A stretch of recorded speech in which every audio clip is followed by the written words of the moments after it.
உலகின் தனிமையான மரம் 30 மீட்டர் ஆழத்தில் வேர்களை ஆழ ஊன்றி 400 கிலோமீட்டர் சுற்றளவில் வேறு எந்த மரமும் இல்லாததால் தனிக்காட்டு ராஜாவாக 300 ஆண்டுகளாக உயிர் வாழ்ந்துள்ளது. வழி தவறினால் ஆளை கொல்லும் சகாரா பாலைவனத்தின் உள்ளே மறைந்திருந்த உலகின் தனிமையான மரம் இன்று இயற்கையின் மிகவும் வியக்கத்தக்க உயிர் பிழைத்த கதைகளில் ஒன்றாக திகழ்கிறது. டெனேரே மரம் என்று சொல்லப்படும் இந்த ஒற்றை குடை முள் அக்கேசியா பூமியின் மிக கடுமையான சூழல்களில் வளர்ந்த போதிலும் நான் அவ்வளவு சீக்கிரம் சாக மாட்டேன் என்பது போல கிட்டத்தட்ட 300 ஆண்டுகள் உயிர் பிழைத்தது. சுற்றிலும் எந்த திசையிலும் கிட்டத்தட்ட 400 கிலோமீட்டர் சுற்றளவில் வேறு எந்த மரமும் இல்லாததால் அது பாலைவன பயணிகளுக்கு ஒரு உயிர் நாடியாக மாறியது. ஆனால் கடைசியாக பல நூற்றாண்டுகளுக்கு நீடித்த சுட்டெரிக்கும் வெப்பநிலை, மணல் புயல்கள் மற்றும் வறட்சியை தாங்கி நின்ற அந்த புகழ்பெற்ற மரம் 1973 ஒரு லாரி விபத்தில் ஒரே கணத்தில் அழிக்கப்பட்டது மிகப்பெரிய கொடுமை. டெனேரே மரம் சகாராவின் மிகவும் வறண்ட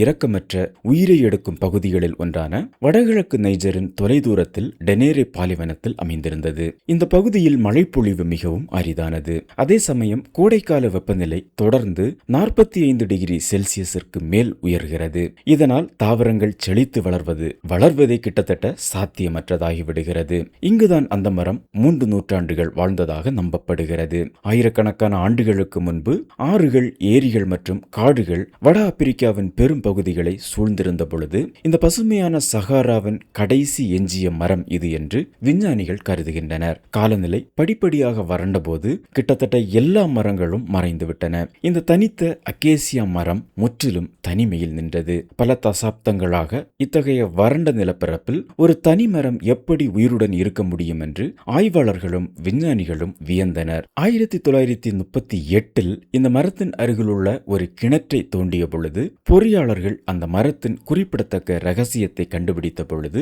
இந்த மர்மம் தீர்க்கப்பட்டது. அதன் வேர்கள் பாலைவன தரைக்கு கீழே 33 முதல் 36 மீட்டர் வரை நீண்டு வேர்களை பரப்பி மேற்பரப்பிற்கு வெகு கீழே மறைந்திருந்த பண்டைய நிலத்தடி நீர் இருப்புகளை கண்டு தன்னுடைய தாகத்தை தணித்துக் கொண்டிருந்தது. அடிவரை சென்ற இந்த மரத்தின் வேர் வலைப்பின்னல் கிட்டத்தட்ட மழையே பெய்யாத நிலையிலும் அந்த மரம் உயிர் வாழ தேவையான ஈரப்பதத்தை கொடுத்தது. இந்த மறைந்திருந்த நீர் ஆதாரத்தின் காரணமாக அந்த அக்கேசியா மரம் சுற்றியுள்ள பாலைவனத்தில் இருந்த மற்ற எல்லா தாவரங்களையும் அழித்து போட்ட கடுமையான வெப்பம், மூர்க்கமான மணல் புயல்கள் மற்றும் பல தசாப்த கால வறட்சியை தாங்கி நின்றது. டெனேரே மரம் உலகளாவிய அங்கீகாரத்தை பெற்றது. காரணம், அது எல்லா திசைகளிலும் சுமார் 400 கிலோமீட்டர் சுற்றளவில் அறியப்பட்ட ஒரே மரமாக இருந்தது. நீண்ட காலத்திற்கு முன்பே அந்த தனித்த மரம் சகாராவின் மிகவும் மதிப்புமிக்க அடையாளங்களில் ஒன்றாக மாறியது.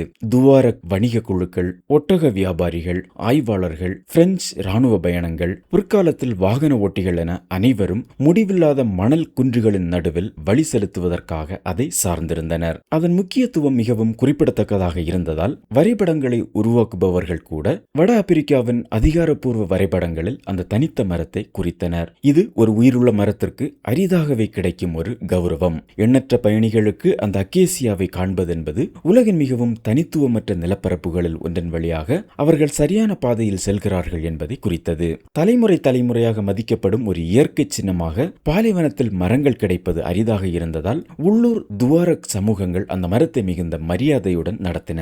மக்கள் அதன் கிளைகளை வெட்டுவதையோ அல்லது கால்நடைகளை அதன் இலைகளை மேய விடுவதையோ வேண்டுமென்றே தவிர்த்தனர். அருகில் இருந்த ஒரு கிணறும் சகாராவை கடக்கும் வணிக குழுக்களுக்கு அந்த இடத்தை ஒரு முக்கிய ஓய்விடமாக மாற்றியது. இதனால் அந்த மரம் ஒரு வழி செலுத்துதல் அடையாளமாகவும் ஒரு முக்கிய சோலை நிறுத்தமாகவும் விளங்கியது. காலப்போக்கில் அது ஒரு பாலைவன தாவரம் என்பதை தாண்டி பல மடங்கு முக்கியத்துவம் பெற்றது. டெனேரே மரம் சகிப்புத்தன்மை, நம்பிக்கை மற்றும் உயிர் வாழ்தல் ஆகியவற்றின் அடையாளமாக மாறியது. உலகின் மிக கடினமான நிலப்பரப்புகளில் ஒன்றை வெற்றிகரமாக கடந்து விட்டோம் என்று பயணிகளுக்கு அது உறுதியளித்தது. பல நூற்றாண்டுகளாக நிலவிய கடுமையான வானிலை, தனிமை மற்றும் இரக்கமற்ற பாலைவன சூழல்களை தாங்கி உயிர் பிழைத்த பிறகு டெனேரே மரம் இறுதியாக ஒரு எதிர்பாராத கடைசி விதியை சந்தித்தது.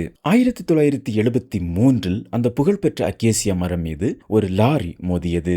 போதையில் இருந்ததாக கூறப்படும் ஒரு லாரி ஓட்டுநர் அந்த வாகனத்தை ஓட்டி சென்றதாகவும் அவர் அந்த மரத்தின் மீது எப்படியோ மோதியுள்ளார் என்றும் செய்திகள் சொல்கிறது. விபத்தை தொடர்ந்து அசல் மரத்தின் எச்சங்கள் கவனமாக நைஜரின் தலைநகரான நியாமியில் உள்ள தேசிய அருங்காட்சியகத்திற்கு மாற்றப்பட்டது. அங்கு அவை தொடர்ந்து பாதுகாக்கப்பட்டு வருகிறது. மற்றொரு மரத்தை அங்கு நடுவதற்கு பதிலாக அதிகாரிகள் அந்த அக்கேசியா மரம் ஒரு காலத்தில் நின்றிருந்த அதே இடத்தில் ஒரு பிரமிக்க வைக்கும் உலோக சிற்பத்தை நிறுவினர். இந்த கலைநயமிக்க நினைவு சின்னம் சகாராவின் மிகவும் புகழ்பெற்ற இயற்கை அடையாளங்களில் ஒன்றை கௌரவிப்பதோடு அதன் குறிப்பிடத்தக்க கதையை எதிர்கால சந்ததியினருக்காக உயிர்ப்புடன் வைத்திருக்கிறது. வரலாற்று சிறப்புமிக்க அகாதஸ் நகரிலும் மற்றொரு பிரதி அமைக்கப்பட்டது. இது வரலாற்றில் அந்த மரத்தின் தனித்துவமான இடத்தை மேலும் கொண்டாடுகிறது. புகழ்பெற்ற அக்கேசியா மரத்திற்கு பதிலாக பாதுகாப்பு ஆர்வலர்கள் ஏன் ஒரு புதிய கன்றை நடவில்லை என்று பல கேள்விகள் வருகிறது. அதற்கான விடை பாலைவனம் மணலுக்கடியில் உள்ளது. அசல் டெனேரி மரம் தப்பி பிழைத்ததற்கு காரணம் அதன் வேர்கள் நிலத்தடிக்கு கீழே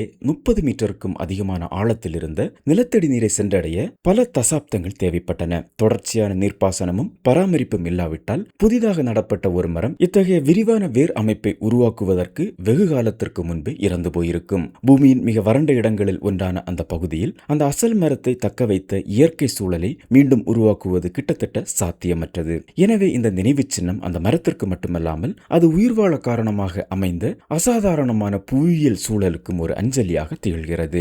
உலகின் தனிமையான மரம் விட்டு சென்ற நீடித்த மரபு அழிக்கப்பட்டு 5 தசாப்தங்களுக்கு மேலாகியும் டெனரே மரம் விஞ்ஞானிகள், வரலாற்றாசிரியர்கள் மற்றும் பயணிகள் என பலருக்கும் தொடர்ந்து உத்வேகம் அளித்து வருகிறது. இயற்கையின் மீள்திறன் மற்றும் மிக கடுமையான சூழலிலும் உயிர் செழித்து வளர உதவும் நுட்பமான சமநிலை ஆகியவற்றை அதன் கதை நினைவூட்டுகிறது.